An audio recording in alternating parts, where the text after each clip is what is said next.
When I came home from deployment, my brother greeted me at the door of my house. Holding a clipboard, talking to a contractor, acting like he ran the place. I said nothing. Because even then, I knew he hadn't seen the one document that would make everything he'd done collapse overnight. Before my brother's actions make you angry and you find out which document he missed, please write where you watched it, I'm very curious. I knew something was wrong the moment the key didn't fit.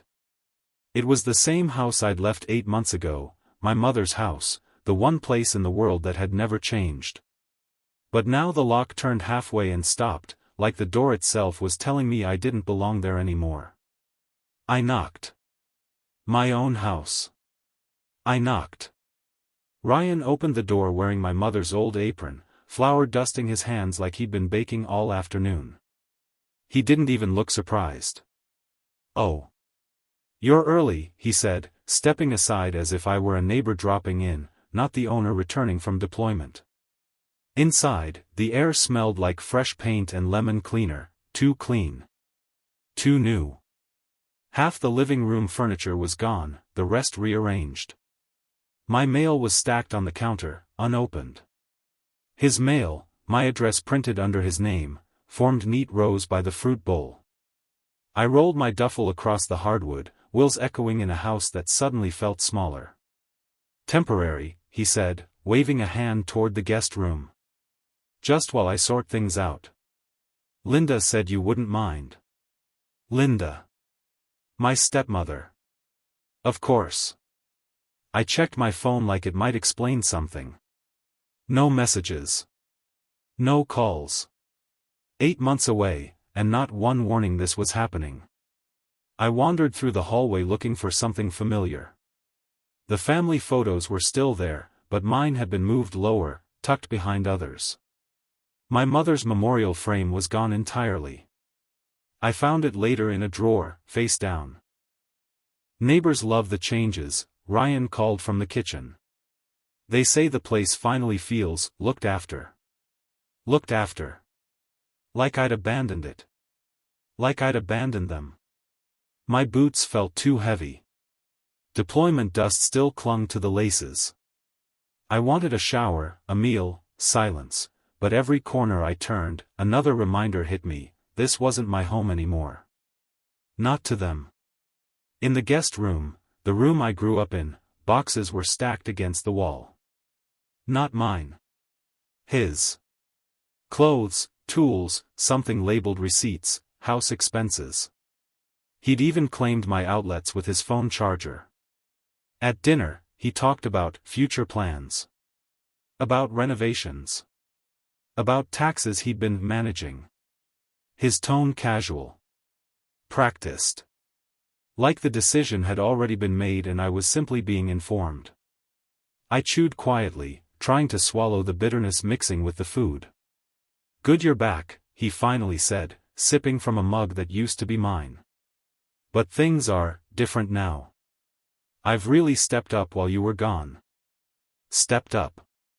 By moving into my house. By replacing me. I nodded because the alternative was letting everything inside me spill out across the table. When I went to bed, the ceiling looked the same as when I was 16. But the walls felt foreign. My own breath felt foreign. Something cracked inside then, small, thin, barely audible. But it cracked. Something cracked inside then, small, thin, barely audible. But it cracked. The next morning, Ryan knocked on my door before my alarm even finished vibrating. "Hey, need you up. The water bill's due, and I'm handling the transfers now." Handling. Transfers. Now. He stood in the doorway like a supervisor checking whether I'd overslept on his shift. I pulled on a shirt, half awake, and followed him to the kitchen. My coffee machine, the one I bought before deployment, had been replaced with some chrome thing he said the house needed. He handed me a mug without asking how I take it. "You should Venmo me your half," he said, scrolling through his phone. "Just makes things fair. Half of a bill for a house I owned." My phone screen lit up with the request. He'd already sent it. I didn't respond. I just set the mug down a little too hard. Throughout the day, he moved through the house as if I was blocking his path.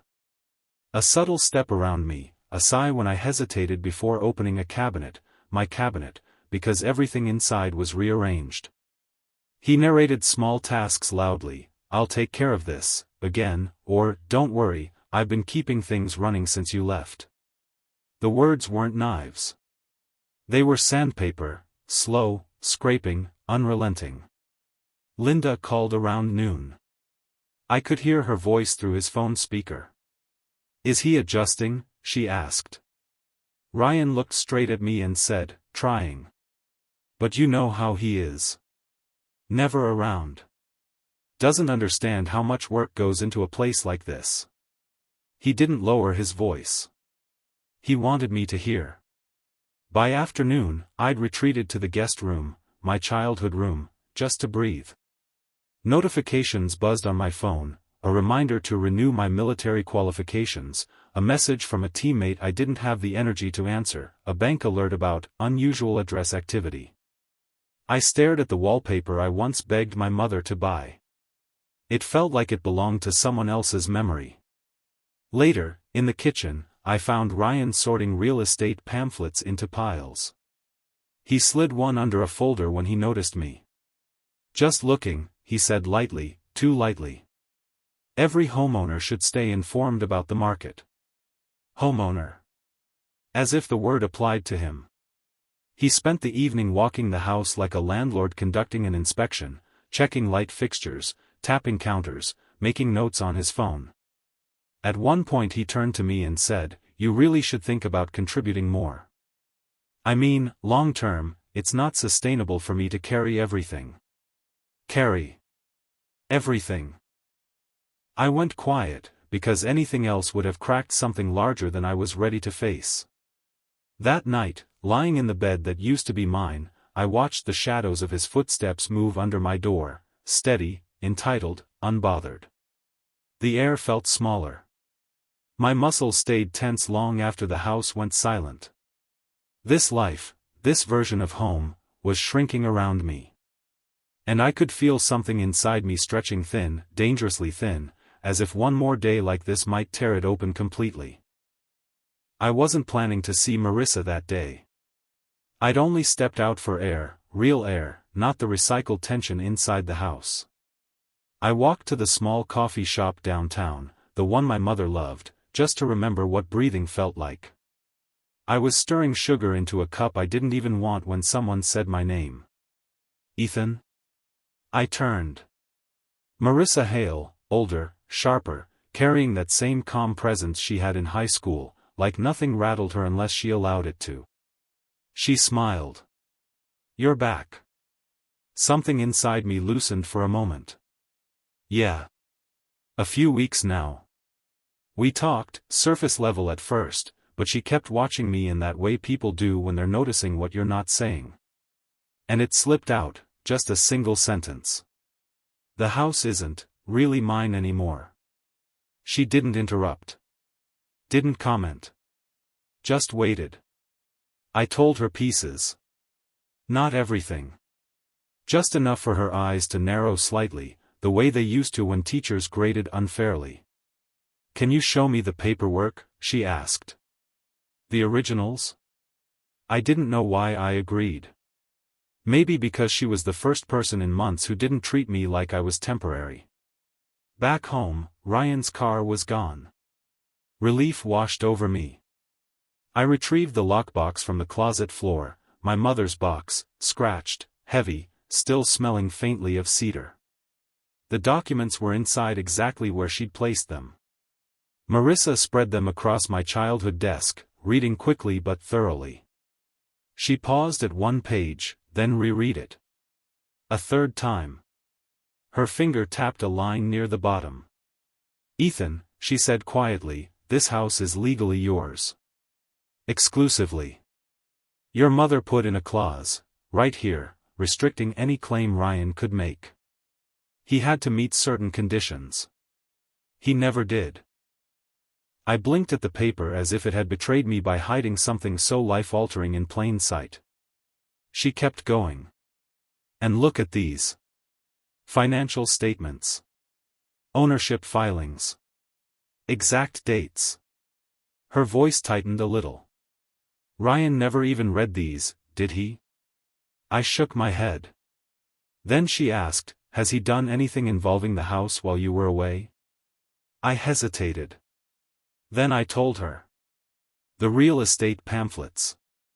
The conversations I'd overheard. The sudden control. Her expression changed, not dramatic, just sharpened. Ethan, that could be interpreted as implied ownership claims. Especially if he contacted buyers. Or if he took loans using the house as leverage. Her words hit my chest like a slow-moving weight. Because I knew. I had seen enough. I had heard enough. And suddenly everything fit together with sickening clarity. My deployment had been his opportunity. My absence, his opening. My mother's house, my house, something he treated like a prize he'd earned simply by staying behind. A heat pressed up through my ribs, not anger exactly. Something colder. Something that sat still instead of bursting out. This has to stop, I said quietly, to myself more than to her. Not a plan. Not yet. Just the first real truth I'd allowed myself to think. And in that moment, something hardened inside me, silent and immovable, as if a line I didn't know existed had finally been crossed. The next morning, I woke with an unfamiliar stillness, like something heavy inside me had finally settled instead of shifting. I didn't feel angry. Just clear. Marissa and I met at her office. No small talk. No softening. She spread folders across the conference table, and we worked through them one by one. She outlined what needed to be documented. I listened, steady, absorbing every detail. My hands didn't shake. They just moved, quiet, precise. We started with the conversations. I went back through every moment Ryan had slipped a claim into his sentences, every time he'd spoken to me like a tenant instead of an owner. I wrote them down in clean bullet points. Dates. Times.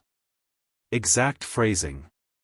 Nothing dramatic, just evidence of a pattern I'd been too tired to see clearly before.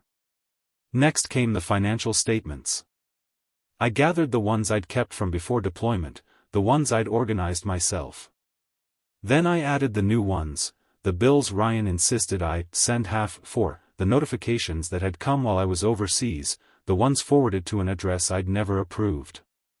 Marissa scanned each page, marking sections with silent precision. Her pen tapped only when something important aligned. Back at the house, I didn't engage. I watched. I kept my phone nearby and recorded the moments Ryan's voice sharpened, the moments he stepped into my path, the moments he used phrases like, my place, or, my responsibility. I didn't provoke him, I didn't need to. His confidence carried him straight into every sentence I captured. Linda visited once. I heard them in the kitchen, her urgent whisper, his irritated replies. You need to finalize things before he complicates it, she said. It's basically mine already, he muttered. He won't fight. Their words weren't surprises anymore. They were confirmations. That evening, Captain Price called from base. He didn't ask for details, he just listened to the small silence between my words. You don't have to let people shrink your life, he said. Quiet doesn't mean powerless. I didn't answer right away. But something in me aligned with what he said, like his voice clicked into a space where fear used to be. Later that night, I cleared the dining table and laid everything out in careful rows, documents, screenshots, notes, timestamps. Then I prepared the items Marissa had instructed, the eviction papers, the fraud reports, the notarized declaration of ownership. Each form filled in slowly, deliberately, like I was tracing the outline of a life I was finally stepping back into. I didn't hide what I was doing. I didn't announce it either. The distance between us had grown into something solid, an entire structure neither of us bothered to pretend wasn't there. By the time the last document was signed, the house felt different again. Not stolen. Not lost. Just waiting. I gathered the papers, stacked them neatly, and placed them beside the front door. The next part wasn't rage.